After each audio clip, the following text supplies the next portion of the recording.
Friends, welcome to Manish भाई studies. तो आज हम करने जा रहे हैं क्लास 12 की पॉलिटिकल साइंस बुक 2 का chapter number 1, challenges of nation building. ये वीडियो का पार्ट 1 है, तो चलिए शुरू करते हैं बिना किसी देरी के। तो देखिए, इंडिपेंडेंस के बाद क्या क्या चैलेंज आए हमारे देश के सामने, इस पूरी बुक में हम यही जानेंगे। ओके, तो चलिए शुरू करते हैं बिना किसी देरी के। Challenges for the new nation. आप देखिए, जैसे कि आप सभी जानते हैं कि 15 अगस्त 1947 को हमारा देश आज़ाद हो गया। आपकी बुक में मिड नाइट ऑफ 15 अगस्त दे रखा है। ओके, इसमें कोई दिक्कत नहीं है। और हमारे जो कि पहले प्रधानमंत्री बने थे वो थे जवाहरलाल नेहरू। काफ़ी फेमस स्पीच दी आज़ादी के बाद, trust with destiny. Okay,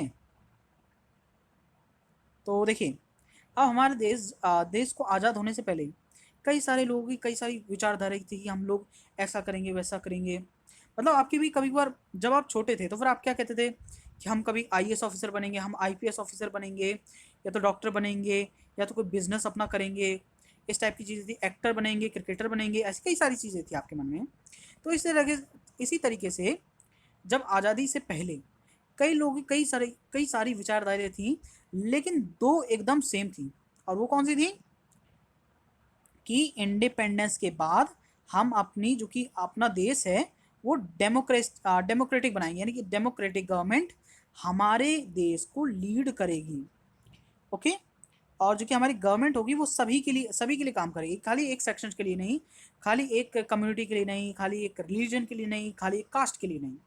okay, यानी कि सभी को एक तरह से साथ लेकर चलेगी। अब देखिए, 1947 में हम आज़ाद तो हुए, लेकिन काफ़ी ज़्यादा मतलब उस समय की सिचुएशन बड़ी ख़राब थी। काफ़ी ज़्यादा वायलेंस हो रहे थे हमारे देश में, काफ़ी सारे वायलेंस हो रहे थे। और देखिए, फ्रीडम हमें काफ़ी एक पेनफुल पार्टीशन के बाद मिली। ओके, इंडिया और पाकिस्तान अलग अलग हो गए थे ना, तो फिर यही बताया गया है।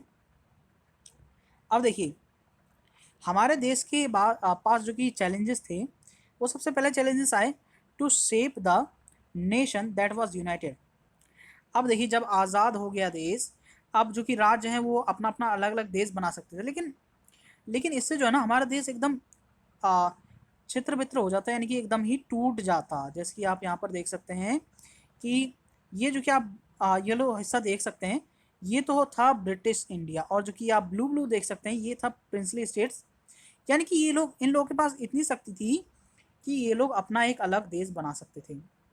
ओके, समझ में आ गई बात। अब आ, देखिए, स्टैचू ऑफ यूनिटी, क्योंकि सरदार वल्लभ भाई पटेल की मूर्ति बनाई गई है, वो इसलिए बनाई गई है बिकॉज उन्होंने पूरे देश को एकदम एक साथ ले आए थे वो। ओके, वैसे अगर उन्हें ज़्यादा इजाज़त दी जाती तब तो पाकिस्तान के कई सारे हिस्से वो इंडिया की तरफ कर लेते। ओके, अब देखिए, दूसरा चैलेंज था टू एस्टेब्लिश डेमोक्रेसी। अब देखिए, डेमोक्रेसी ऐसे ही नहीं आ जाती है, उसके लिए कुछ नियम कानून लाने पड़ते हैं, जैसे कि फ्री मीडिया, ये एस्टेब्लिश करना काफ़ी ज़्यादा इम्पोर्टेंट है। फ्री इलेक्शन कमीशन, मान के चलिए कि इलेक्शन तो हो रहे हैं, लेकिन जनता जिसको वोट दे रही है वो नेता बनता ही नहीं है, मतलब प्रधानमंत्री या तो ऐसी कोई पोस्ट से मिलती नहीं है, बल्कि किसी और को मिल जाती है। तो इन्हीं चीज़ों से बचने के लिए कुछ नियम बनाए गए थे। ओके, उन नियमों को अभी हम डिस्कस नहीं करेंगे। और सभी का भला हो, इसीलिए directive principle of state policy बनाई गई थी। ओके, अब देखिए, इसके बारे में ज़्यादा बताने की ज़रूरत नहीं है, बिकॉज आप पिछली क्लास में ऑलरेडी इसको पढ़ चुके हैं चैप्टर नंबर 2 में। तो आगे चलते हैं, ये बता चुका हूँ। अब देखिए, partition. India and Pakistan came into existence on 15 August. ठीक है, two nation theory was advance by Muslim League. Muslim League कौन सी थी? एक पार्टी थी कांग्रेस पार्टी की जैसी। इन्होंने एडवांस किया कि हमें पाकिस्तान चाहिए। पहले इन्होंने ही मांग की थी, मुस्लिम लीग के एक लीडर थे मोहम्मद अली जिन्ना, उन्होंने ही मांग की थी कि हमें एक अलग देश चाहिए। इसलिए उन्हें ये डर था कि हिंदूज क्या करेंगे, कि जो कि माइनॉरिटीज़ में मुस्लिम्स हैं उनको एकदम मतलब उनकी आवाज़ को दबा दिया जाएगा। तो यही डर था, इसी वजह से पाकिस्तान बना। ओके, वैसे ऐसा कुछ नहीं था एक्चुअली। पता है ब्रिटिशर्स ब्रिटिशर्स की पॉलिसी क्या थी? डिवाइड एंड रूल की। वो तो ये चाहते थे कि देश बट जाए, टूट जाए, ठीक है। और वही इस मुस्लिम लीग ने वैसे कर दिया। वैसे इनको एक तरह से मतलब आप कह सकते हो कि भड़का दिया था।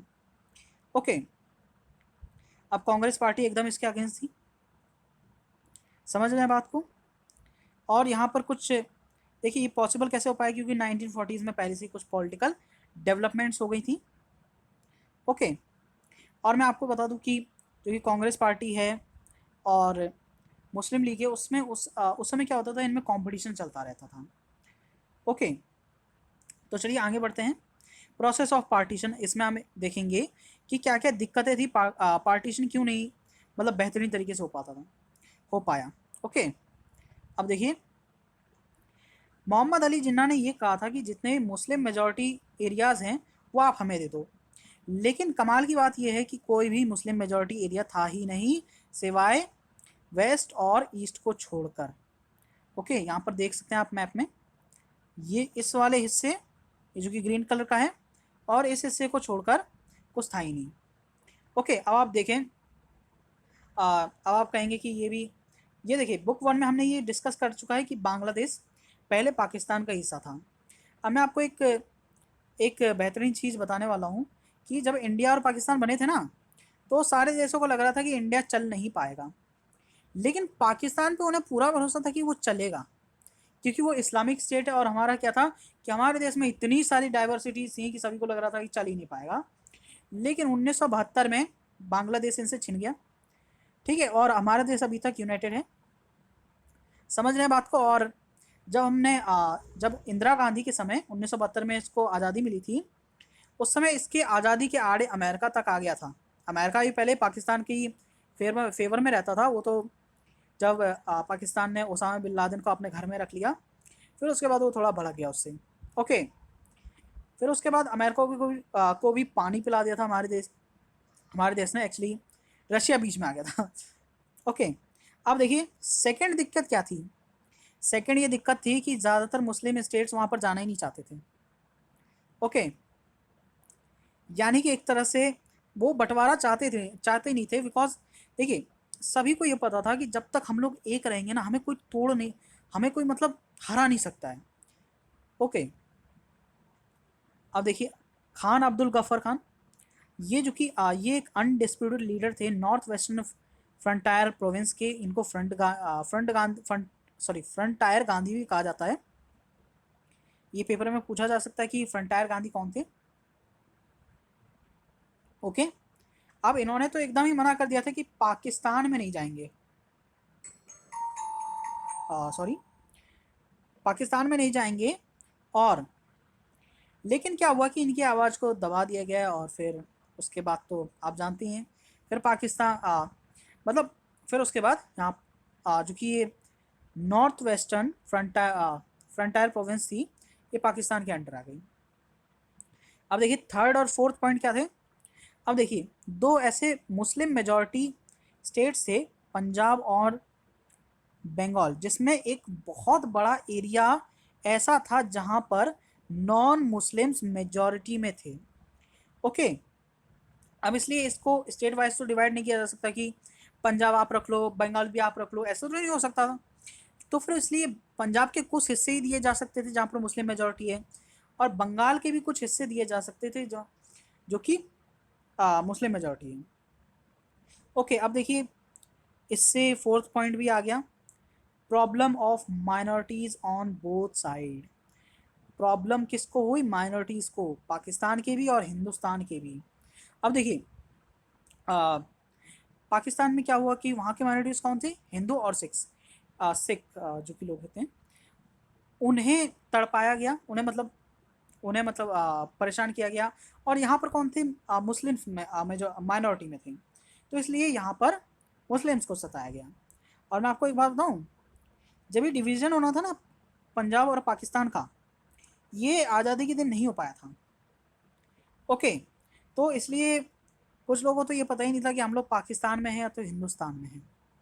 ओके, अब वैसे यहाँ पर एक और आपकी बुक में एक और बात दी गई है कि यहाँ पर जो कि मुस्लिम मेजॉरिटी दो एरियाज़ हैं, वो क्या वो एक तरह से अलग अलग हैं, तो फिर यानी कि ये एक देश है, तो फिर ऐसा कैसे हो सकता है कि टुकड़ों में है।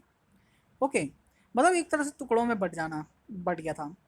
अब ऐसा तो हो नहीं सकता कि इसको उठा के मैं यहाँ पर रख लूँ, है कि नहीं है। तो ये भी एक दिक्कत थी। Okay, so thank you very much. The end. Vande Mataram. आपसे दोबारा से मुलाकात होगी। अपना ख्याल रखें।